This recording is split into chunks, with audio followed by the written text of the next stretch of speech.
হলো আমি জোহরের সালাত আদায় করছিলাম, ঠিক সালাম ফেরানোর আগে তাশাহুদের বৈঠকই ছিল, এমতো অবস্থায় আমার মেয়ে ফ্যানের মধ্যে হাত দিয়ে দিতে যাচ্ছিল।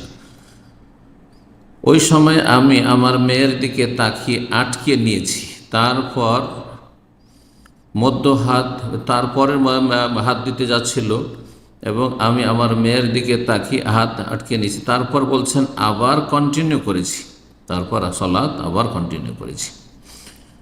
তাহলে কি আমার সালাত ত্রুটিপূর্ণ হবে?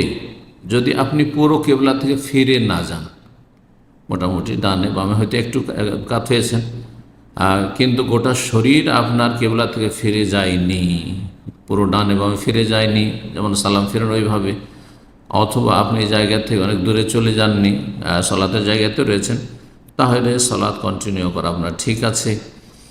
আর জরুরি এইরকম হলে যদি দেখা যায় যে এখানে জীবনের রিস্ক রয়েছে, তাহলে সালাত ছেড়ে দিতে হবে, সালাত ছেড়ে দিতে হবে।